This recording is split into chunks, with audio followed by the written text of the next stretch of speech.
इस वीडियो में हम बात करेंगे 45, 45, 90 त्रिभुज की। तो चलो शुरुआत करते हैं एक समकोण त्रिभुज से। तो यहाँ पर ये आ गया हमारा एक समकोण त्रिभुज। अब मान लो कि समकोण त्रिभुज की जो लंब भुजाएं हैं ये वाली और ये वाली, ये दोनों समान हैं, इनकी जो लंबाई है ये बराबर है। तो ये तो हो जाएगा एक समद्विबाहु त्रिभुज। और उस हिसाब से ये वाला कोण और ये वाला कोण, ये दोनों जो कोण होंगे ये भी समान होंगे। समझो कि इस कोण को मान लेते हैं कि ये है x, तो सीधी सी बात है कि ये वाला कोण भी यहाँ पर होगा x। अब ऐसी स्थिति में क्या हम निकाल सकते हैं कि ये x जो है इसका मान क्या होगा? तो हम जानते हैं कि किसी भी त्रिभुज के तीनों कोणों को अगर हम जोड़ते हैं तो हमें मिलता है 180 डिग्री। तो चलो यहाँ पर ये एक कोण है x, ये दूसरा कोण है x और ये तीसरा कोण है समकोण यानी कि 90। तो चलो इनको जोड़ के 180 के बराबर करके देखते हैं।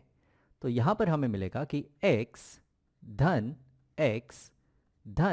90 बराबर होगा 180 के। अब x धन x हो जाएंगे 2x धन 90, ये बराबर है 180 के।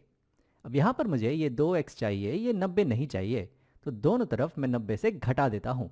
तो यहाँ पर 90 कट जाएगा और यहाँ आ जाएगा 180 ऋण 90 जो होगा 90, यानी कि 2x जो है वो हमें मिलेगा 90 के।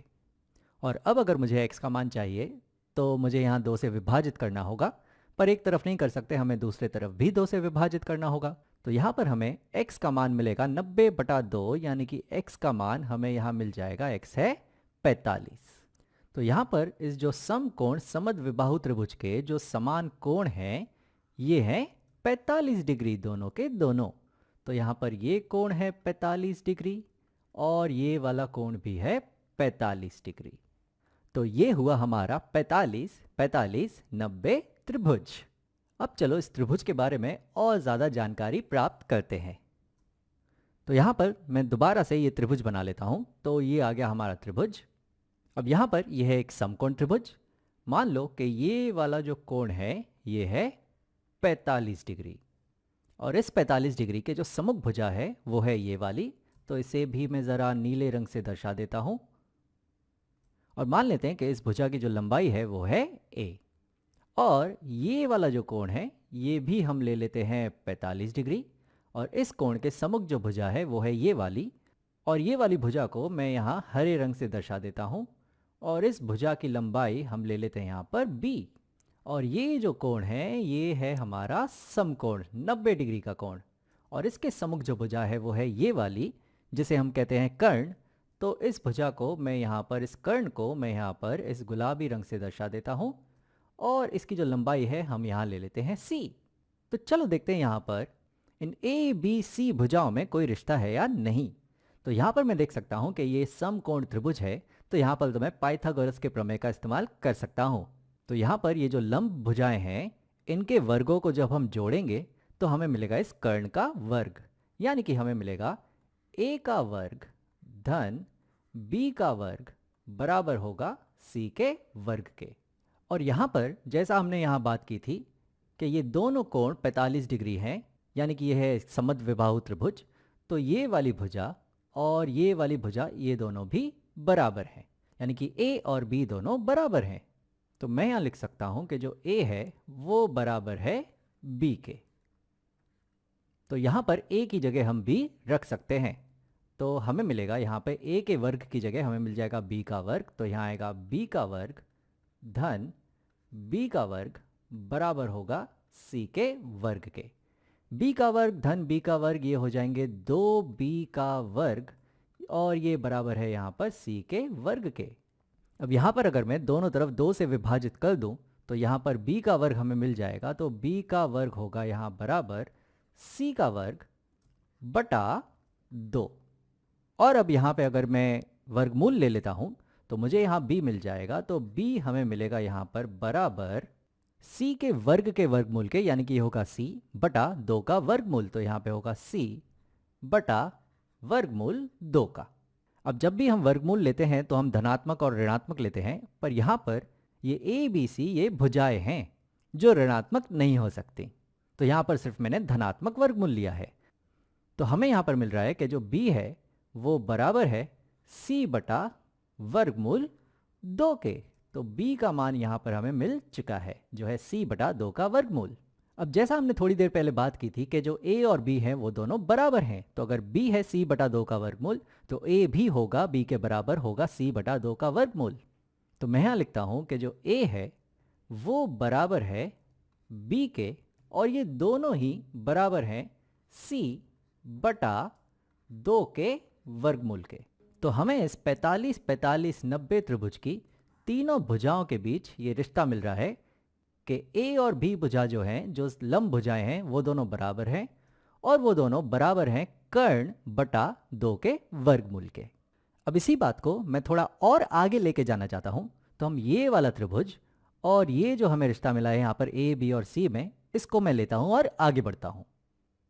तो ये आ गया हमारा 45 45 90 त्रिभुज और यहाँ पर हमने अभी अभी देखा कि जो a है वो बराबर है b के और वो दोनों बराबर हैं c बटा 2 के वर्गमूल के।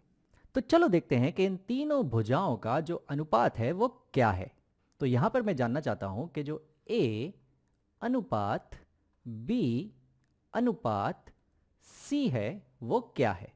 तो यहाँ पर जो a है वो है c बटा 2 का वर्गमूल, तो a की जगह मैं c बटा 2 का वर्गमूल लिख सकता हूँ और यहाँ पर जो b है वो भी बराबर है c बटा 2 के वर्गमूल के। तो यहाँ पर मैं b के जगह भी c बटा 2 का वर्गमूल लिख सकता हूँ और यहाँ पर है हमारे पास c और c को मैं c ही रहने देता हूँ। अब यहाँ पर तीनों पदों में हमारे पास c है, तो अगर मैं पूरी तरह से c से विभाजित कर दूँ तो हर एक पद से c चला जाएगा। तो यहाँ पर हमें मिलेगा ये होगा 1 बटा 2 का वर्गमूल अनुपात ये होगा 1 बटा 2 का वर्गमूल अनुपात ये होगा 1। अब यहाँ पर हमारे पास हर में है 2 का वर्गमूल, यहाँ पर भी है हमारे पास हर में 2 का वर्गमूल। तो यहाँ पे अगर मैं पूरी तरह से 2 के वर्गमूल से गुणा कर दूँ तो यहाँ पे ये 2 का वर्गमूल कट जाएगा, यहाँ पे ये 2 का वर्गमूल कट जाएगा, यहाँ आएगा 1 गुणा 2 का वर्गमूल यानी कि यहाँ आ जाएगा 2 का वर्गमूल। तो हमें यहाँ मिलेगा 1 अनुपात 1 अनुपात 2 का वर्गमूल। तो यहाँ पर जो हमें अनुपात मिल रहा है इन तीनों भुजाओं का a अनुपात b अनुपात c, वो हमें मिल रहा है 1 अनुपात 2 का वर्गमूल। अब एक बात यहाँ पर ध्यान दो कि ये जो 1 है, ये जो a है, ये 45 डिग्री के सम्मुख वाली भुजा है। तो यहाँ पर मैं लिखता हूँ कि ये जो है ये 45 डिग्री के सम्मुख वाली भुजा है और ये जो 1 है, ये जो b है, वो इस 45 डिग्री के सम्मुख वाली भुजा है। तो मैं यहाँ लिखता हूँ कि ये जो है ये इस 45 डिग्री के सम्मुख वाली भुजा है और ये जो 2 का वर्गमूल है, ये जो c है, ये 90 डिग्री के सम्मुख वाली भुजा है। तो यहाँ मैं लिखता हूँ कि ये 90 डिग्री के सम्मुख वाली भुजा है। तो 45 45 90 त्रिभुज में जो उनके सम्मुख वाली भुजाएं हैं उनका अनुपात है 1 अनुपात 1 अनुपात 2 का वर्गमूल। तो यहाँ पर ये त्रिभुज मैं दोबारा बनाता हूँ, तो ये त्रिभुज यहाँ पर मैंने दोबारा बना लिया। ये है हमारा 45 45 90 त्रिभुज और कोई भी 45 45 90 त्रिभुज हो तो उनकी भुजाओं का जो अनुपात है वो होता है 1 अनुपात 2 का वर्गमूल। तो 45 डिग्री के सम्मुख वाली जो भुजा है वो होगी यहाँ पर 1, ये 45 डिग्री के सम्मुख वाली भुजा जो है वो होगी 1 और ये 90 डिग्री के सम्मुख वाली जो भुजा है वो होगी 2 का वर्गमूल। इनकी भुजाओं की लंबाई इतनी नहीं होगी, उनकी भुजा की लंबाई का जो अनुपात होगा वो होगा 1 अनुपात 2 का वर्गमूल। उदाहरण के तौर पे समझो कि हमें यहाँ पर एक समकोण त्रिभुज दिया गया है और इस समकोण त्रिभुज में ये वाला जो कोण है ये हमें दिया गया है 45 डिग्री और ये वाली जो भुजा है ये हमें दी गई है 8 और हमसे पूछा गया है कि ये वाली जो भुजा है इसकी लंबाई कितनी होगी और ये वाला जो कर्ण है इसकी लंबाई कितनी होगी।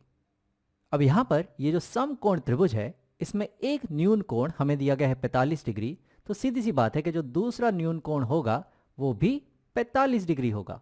तो ये हो जाएगा हमारा 45 45 90 त्रिभुज जिसकी भुजाओं का अनुपात होता है 1 अनुपात 2 का वर्गमूल। तो यहाँ पर इन दोनों भुजाओं का अनुपात 1 अनुपात 1 होना चाहिए। तो अगर ये है 8 तो ये जो भुजा है यहाँ पर ये भी होगी 8, तभी जाके इनका अनुपात होगा 1:1। और ये जो कर्ण होती है ये यहाँ पर इन भुजाओं के वर्गमूल 2 गुणा होती है। तो यहाँ पर ये जो कर्ण है ये इन भुजाओं के वर्गमूल 2 गुणा होगी, यानी कि ये होगी 8 गुणा 2 का वर्गमूल। तो इस तरीके से हमें अगर 45 45 90 त्रिभुज दिया गया है और हमें कोई एक भी भुजा दी गई है तो हम बाकी की भुजाएं निकाल सकते हैं। बस याद ये रखिए कि जो 45 45 90 त्रिभुज है उनमें भुजाओं का जो अनुपात होता है वो होता है 1:1:2 का वर्गमूल।